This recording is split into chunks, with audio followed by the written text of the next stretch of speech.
예, 바람이 많은가 보죠. 밖에서 이렇게 오로골 소리가 계속해서 들려옵니다. 예, 이 봄이 완연한 이 5월입니다. 5월 내내 우리의 마음에도 주님의 평화가 가득하기를 빕니다.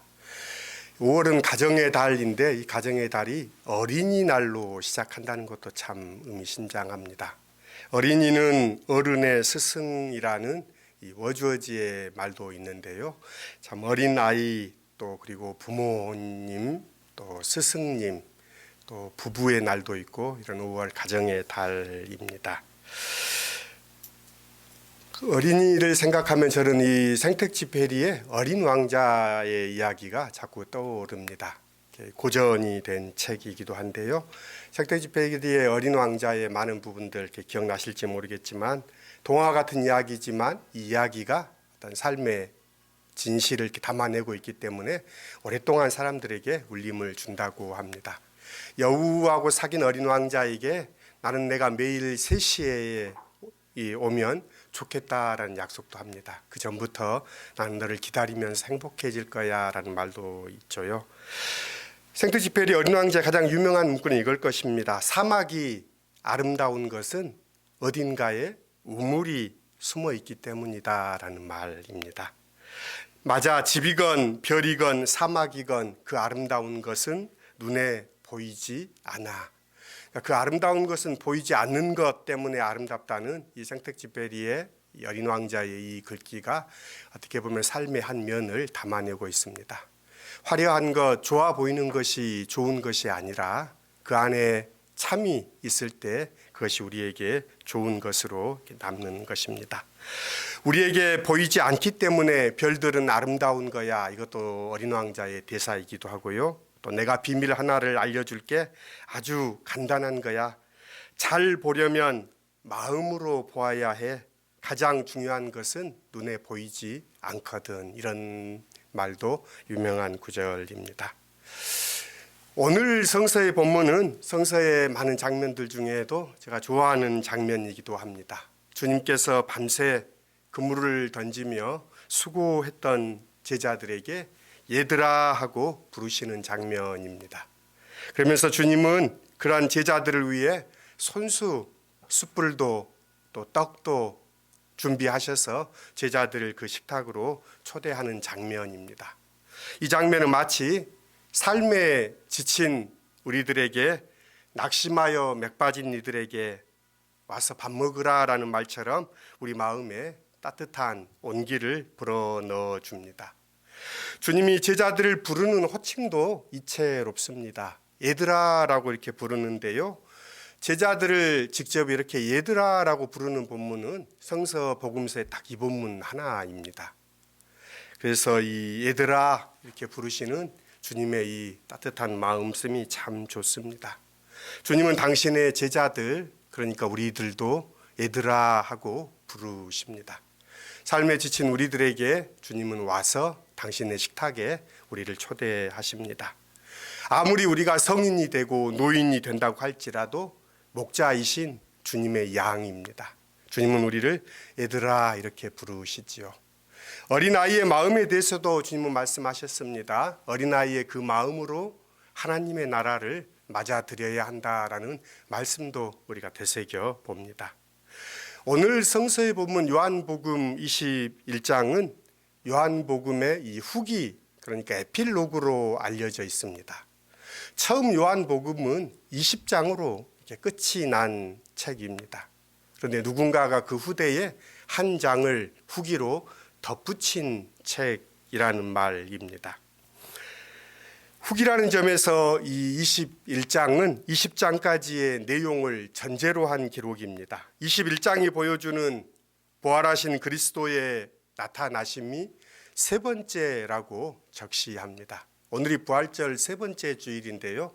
예수님의 세 번째 현현 본문을 택한 성서 일과도 그런 의미일 것입니다. 적어도 살아나신 예수님께서 예루살렘에서 제자들에게 2차례에 걸쳐서 나타났다는 이야기가 20장에 이어지니까요. 그 후속 서사인 21장에는 세 번째라고 표기하면서 이 이야기를 우리에게 들려줍니다. 21장에 등장하는 이 베드로를 위시하는 제자 일곱은 부활하신 예수님을 만난 경험을 이미 했습니다. 게다가 도마는 주님의 옆구리, 주님의 손에 난 못자국을 보면서 나의 주님, 나의 하나님이라는 이 고백을 남기기도 했습니다. 21장의 이 현현 사건은 앞장에 나타나신 믿는 그 뒤에 서사입니다. 그러므로 디베랴로 내려온 제자들은 예수의 부활을 믿지 못하고 절망해서 낙향한 이들이 아니라 그들은 이미 부활하신 예수를 2차례 이상 만난 제자들입니다. 요한복음에 의하면 이들이 첫 번째로 부활의 주님을 본 것은 부활이 있었던 바로 당일 저녁이었습니다. 그 첫 번째 만남에서 제자들에게 예수님께로부터 직접 내가 너희를 보낸다라는 파송의 말씀을 받았습니다. 사역을 위해 그들은 성령까지 받은 상태입니다. 이들이 디베랴로 귀향했다고 하여 예수의 제자가 되기 이전으로 되돌아간 것은 아닙니다. 마태복음과 마가복음에 따르면 부활하신 예수께서 제자들에게 갈릴리로 가라라고 명하십니다. 그렇다면 이 제자들은 예수의 명령을 따라 갈릴리에 온 것이라고 볼 수 있습니다. 요한복음은 왜 갈릴리라고 하지 않고 디베랴라고 했는지는 이후에 알게 됩니다. 이들이 고기잡이를 시작했다는 점도 같은 관점으로 이해할 수 있습니다. 이미 부활하신 예수를 만났으며 성령을 받았고 파송된 제자들이 시작한 고기잡이는 이전의 고기잡이가 아닙니다. 내가 너희로 사람을 낚는 어부가 되게 하겠다는 예수의 뜻에 부응하는 사역을 시작했다는 의미로 해석될 수 있습니다. 그렇다면 21장에 등장하는 제자들은 부활하신 그리스도를 믿고 있으며 그분의 뜻에 따라 하나님 나라의 사역을 수행하는 공동체, 그러니까 교회입니다. 그러므로 예수의 세 번째 현현은 요한복음을 기록한 공동체가 경험한 사건입니다. 그리고 수천 년을 건너 이 이야기를 읽고 있는 오늘의 교회의 이야기이기도 합니다. 세 번째 예수께서 현현하신 시간, 제자들은 배를 타고 고기를 잡고 있었습니다. 더 정확히 말하면 밤새껏 그물을 던졌지만 한 마리의 고기도 못 잡았고 또 동이 터오는 시각입니다. 한 마리도 못 잡았다는 사실이 더 놀랍습니다. 그리고 밤새도록 수고하였고 동이 터오는 시점입니다. 말하자면 주님의 말씀을 따라 그들이 하나님 나라의 사역을 시작했으나 밤새 수고에도 불구하고 아무런 결과를 얻지 못하던 때에 예수께서 제자들에게 나타나신 것입니다. 오늘 본문을 보면 한 50간쯤이라고 되는데요. 대략 100m 정도 떨어져 있는 거리입니다. 그러니까 그렇게 가까운 거리는 아니지요. 고요한 호수에 예수께서 호수변에 서 계십니다. 어쩌면 제자들이 예수를 알아보지 못한 것이 당연할 것입니다. 이번이 세 번째 현현이지만 여전히 제자들은 예수를 알지 못합니다. 제자들이 부활하신 주님을 알아차리게 된 것은 그분의 모습을 보고 나서가 아니라 그분의 말씀을 들은 이후에 그 말씀대로 행했을 때 그들은 예수를 알아봅니다. 다른 부활의 경험도 한번 생각해 보십시오. 마가의 다락방에 모였던 제자들이 주님을 알아본 것은 주님이 오셔서 손에 난 십자가의 상처들을 내보이실 때 비로소 제자들은 주님을 알아보았습니다. 또한 낙심하여 엠마오로 가던 두 제자도 길게 대화했지만 주님을 알아차리지 못했습니다. 그러나 식탁에 앉아서 빵을 쪼개시고 축사하시는 예수님의 모습을 볼 때 그들은 주님을 알아보았습니다. 오늘 본문의 제자들도 그물을 배 오른편에 던지라는 말씀을 듣고 그 말씀대로 그물을 던져 많은 물고기가 그물에 잡혀 올라왔을 때야 그들은 주님을 알아차렸습니다. 주님을 알아보는 이러한 다양한 표지를 왜 복음서는 우리에게 소개하고 있을까요? 부활을 이렇게 소개하는 이유가 무엇일까요? 그것은 부활의 주님과 우리가 동행할 수 없음을 드러냅니다. 누구에게나 삶은 쉽지 않습니다. 살아가는 길이 분명해 보일 때도 있지만 대부분의 삶은 때로는 모호해집니다. 부활하신 주님은 그때에 우리를 찾아오신다는 사실입니다. 우리의 삶에 부활의 주님을 만날 때 비로소 우리의 삶은 새로운 계기로 접어듭니다. 오늘 본문인 요한복음 21장은 제자들은 주님의 말씀에 순종했을 때 주님을 알아봅니다. 우리가 주님의 뜻을 알게 되는 것은 주님의 말씀에 순종할 때이다라는 사실을 요한복음은 우리에게 반복해서 들려줍니다. 요한복음 7장 17절에 주님은 이렇게 말씀하십니다. 하나님의 뜻을 실천하려는 사람은 하나님의 뜻을 알게 된다라고 예수님께서 말씀하십니다. 그러니까 실천해 보지 않고서는 하나님의 뜻을 알지 못한다는 반증과도 같은 말씀이기도 합니다. 예수께서는 바닷가에 서서 제자들에게 그물을 배 오른편에 던지라 그리하면 잡으리라 라고 말씀하십니다. 그 말씀에 따라 제자들이 던진 그물에는 끌어올릴 수 없을 정도로 많은 고기가 걸려듭니다. 여기에서 잡으리라 라고 번역되는 단어는 만난다, 찾다, 얻다라는 의미로 번역됩니다. 이 동사는 요한복음 1장에 여러 차례 사용되는데 안드레가 베드로를 찾아 만났다 할 때 이 동사를 씁니다. 또한 예수께서 빌립을 찾아 만났다라는 말, 빌립이 나다나엘을 찾았다라는 말에도 이 단어를 씁니다. 그리고 부활 이후 예수의 제자들이 이 물고기를 잡았다라는 단어에 이 찾았다라는 단어를 씁니다. 앞에 이야기했던 것처럼 단순히 물고기를 많이 잡았다는 뜻이 아닙니다. 이 장면은 복음서를 주의 깊게 읽은 사람들에게는 익숙한 장면입니다. 누가복음에 베드로를 부르셨던 장면을 연상시키기 때문입니다. 제자들이 예수님을 처음 만나 사람을 잡는 어부가 되라는 부르심을 들었을 때 이와 같은 일이 벌어졌습니다. 이 기억으로 말미암아 제자들은 물가에 계신 분이 예수이심을 알아챈 것입니다. 예수께서 행하신 일을 본 제자들은 그분이 예수인 것을 알게 된 것입니다. 주님이시다라고 제자들이 알고 외칩니다. 주님이시다. 이 장면을 계기로 이 본문의 분위기는 달라집니다. 주님인 것을 알아챈 베드로는 바다로 뛰어들어 무트로 나옵니다. 물고기가 많아서 그물을 들기 어려운 황급한 처지를 팽개쳐 두고 겉옷을 두르고 베드로는 예수님께 나옵니다. 100m 정도를 헤엄쳐야 할 터인데 겉옷을 두르고 나온 장면은 베드로의 이 마음과 태도를 암시하는 장면입니다.